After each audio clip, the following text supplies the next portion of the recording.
In the palace's grand hall, a man holding a royal decree in his hand proclaimed that Su-Imo harbored evil intentions and was suspected of planning rebellion, thus requiring him to confess his guilt. A young man in his 20s stood before them, his hands bound in heavy chains.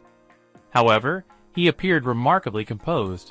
As if he had anticipated this moment, he addressed a young woman who appeared to be the Empress, accusing her of poisoning him with the substance that coursed through his veins. He claimed it had been placed in the wine glass from which he had partaken the previous evening and inquired as to her motive for such an act. However, deep within her thoughts, the Empress acknowledged that the minister's removal from office was a direct result of his outstanding accomplishments. She believed there was no necessity to seek further explanation. While drawing her sword, she declared to Su-Imo that she recalled his affections for her. Consequently, she vowed to personally bestow a reward upon him today. Su-Imo reminded her that he had personally brought that sword for her, and he never expecting that one day it would be pointed at him. Upon hearing Su-Mo's words, the Empress reminisced about the moments when he had told her bedtime stories and shielded her from danger. Nevertheless, the Empress chose not to take these memories into consideration and expressed her shame toward him. She went on to say to Su-Imo that she would bury him in a mausoleum and offer annual sacrifices in his honor after his passing. As she swung her sword towards him, Su-Imo recalled the past when Lu Ruoxue had been a gentle person, always wearing a lovely smile on her face. However, in the present, she had become a cold and ruthless person. Su-Imo could hardly believe his eyes the transformation that had occurred to Lu Ruoxue. In an instant, the sword pierced through Su-Mo's body, causing his blood to splatter in all directions. All were left in shock by the Empress's cold-bloodedness. Her personally slaying her teacher was beyond anyone's expectations. As his soul was on the verge of vanishing, Su-Imo triggered the ancient scripture of reincarnation. As the world darkened before him, Su-Imo opened his eyes in surprise, finding himself thrust back in time. Inside the carriage, he came to his senses. He gently touched his forehead, reminiscing about his time travel experience and his transformation into the villainous prince from the novel. He seized every opportunity of the male protagonist to alter his inescapable destiny. He reflected on the painstaking effort he had put into grooming the heroine Lu Ruoxue to lead a new dynasty as its empress. Despite thinking he had carried out his task flawlessly, he found himself unable to escape his fate as a disposable character. With everything now turned upside down, Su-Imo assured that he would not make the same mistakes again. Nevertheless, an old man interrupted his thoughts, asking Su-Imo if he had any specific orders. Su-Imo replied, "Nothing," and queried the old man about how much longer it would take to reach his destination. The elderly man responded, saying it would take half an hour to reach the orphanage. Su-Imo recalled that he had encountered Lu Ruoxue at the orphanage in his previous life. Following that, he assured the elderly man that everything was fine, and he could proceed with driving the carriage. Quietly, Su-Imo reminded himself that Lu Ruoxue is currently a fragile and vulnerable orphan girl, and he was resolved not to make the same mistake of nurturing a malevolent person like her. At the orphanage, the young children wore smiles of happiness as they were gifted new clothes. Amidst them, a young and lovely girl with pink hair seemed somewhat disoriented. She quietly murmured that she had returned to the past, and suddenly, a torrent of memories surged through her mind. She recalled her destiny as the Empress. At that moment, two elders informed her that the palace had been infiltrated by the coalition forces. They advised her to evacuate temporarily for her own safety.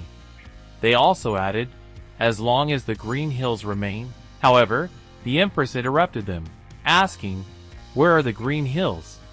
She also mentioned that she was currently waiting for someone. Suddenly, someone shattered the window and infiltrated the palace. The two elders urged the Empress to escape quickly while attempting to obstruct the intruder. The one who had breached the palace appeared to be a young and beautiful girl with silver hair.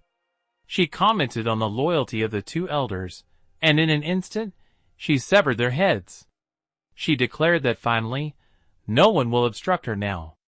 She directed her gaze in the Empress's direction and said, "Long time no see, Sister Ruoxue." Lu Ruoxue responded, "So you're here, Chao Yang." Chao Yang approached the Empress and said, "Surprisingly, while you were taken away from the orphanage by Suemo and enjoy glory and wealth as the Empress, I had to contend with wild dogs for food, struggling to survive, and experiencing all sorts of hardships in life." She continued, "Despite that, you were unable to win against me." She then questioned Lu Ruoxue, "Are you aware of the cause?" Lu Ruoxue questioned her, "What's the reason?" Chao Yang replied, "You were defeated because you killed Suemo." Her words left Lu Ruoxue stunned. Withdrawing her sword, Chao Yang continued, "With Suemo around, entering the Great Yan dynasty remained an impossible feat." When Lu Ruoxue was about to engage in an argument with her, without warning, Chao Yang's sword found its way between Lu Ruoxue's massive breasts. In her final moments, Chao Yang said to her, "Under the spell of power, you killed Suemo without regret? Is a person as foolish as you even worthy of the Empress's title?" Upon hearing Chao Yang's words, she was filled with remorse for having killed Suemo, and if she could turn back time, she would handle things differently. After she recalled what had occurred, Lu Ruoxue was shocked. A frail-looking young boy came from behind and asked her if she was okay. She moved away from the young boy and told him that she was okay. He then advised her to swiftly change into new clothing, since the noble would be arriving soon to choose one of them. Upon hearing his words, she realized that today was the day when Suemo would come and choose her, just like what had happened in her previous life. She was filled with happiness at the thought of meeting Suemo again. She was determined to make better choices in this lifetime and avoid making the same mistakes. All of a sudden, a person from the outside called out, "Once you finish changing, assemble in the front yard." In the center of the front yard stood a young girl with silver hair, her joy evident as she relished the opportunity to step outside. However, her elation was abruptly shattered when someone scornfully instructed her to cease embarrassing herself and move to the backyard. She endured such unkind and unfavorable treatment, as she was the only one without new clothes. She pleaded with the man, assuring him she would stand quietly in a corner and not bother anyone. Her excitement about meeting the noble person remained undiminished. A voice from outside could be heard, instructing the man to allow him to see the children he had mentioned. The two young girls' eyes were fixed on the person who had arrived, their gazes filled with determination. While he observed the children, Suemo recognized Lu Ruoxue and stated that he wouldn't trouble himself to raise her again in this life. After this, Lu Ruoxue affirmed that it was indeed Suemo, just as it had happened in her previous life. Following this, the overweight man began discussing with Suemo how they tested the bones of all the adopted children, revealing that their bone level exceeded that of ordinary children. He also added to Suemo that they all could be well suited to become soldiers or undergo training as slaves. He then proposed to Suemo that among the children, there is someone with immense potential, and pointed his finger toward Lu Ruoxue. Upon hearing this, Suemo cast a disdainful gaze in her direction.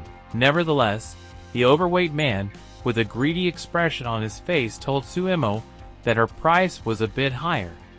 However, Suemo reassured him that money wasn't a major issue. In that moment, someone caught his attention. This person gave him the same feeling that he felt from the person of his previous life. That person was none other than the maltreated girl, Chao Yang. Pointing his finger at Chao Yang, Suemo turned to the man beside him and inquired about her condition. Nonetheless, the overweight man explained to him that she is the least sturdy among the children and had fragile bones. Out of nowhere, a bald man approached and told Chao Yang to go away so as not to disturb the noble any further. Chao Yang became extremely frightened upon hearing his voice. At that moment, when Suemo heard her name, he realized that she was indeed the same person from his previous life. He wondered to himself whether the story would have a different outcome if she was taken away this time. Tears streaming down her face, Chao Yang gazed in the direction of Su Mo with a resolute expression in her eyes. She then ran toward him and clutched his clothing, asking Su Mo if he could take her away from here, and expressing her willingness to work hard for him for the rest of her life. The overweight man was furious at Chao Yang's behavior. He began shouting at her, ordering her to stay away from the nobleman. Then, he grabbed her by the hair and began dragging her out. Su Mo interrupted him and ordered him to stop. The chubby man had no other choice but to release her. Chao Yang stood up and approached Su Mo, pleading for him to take her away. Su Mo asked her, "Do you want me to take you away?" Chao Yang nodded her head and replied, "Yes." Su Mo gently patted her head and said, "You just mentioned that you're ready to do anything for me." Chao Yang replied, "As long as the young master takes me away, I'm willing to do anything for you." Su Mo gazed at her with a smile, pleased with her response. In contrast, Lu Ruoxue was bewildered. She couldn't grasp the reality of the situation. She reminded herself that the script was not supposed to be like this. She was the one who was supposed to be taken away, and she mentioned that something was amiss with Su Mo because she was meant to be the chosen one.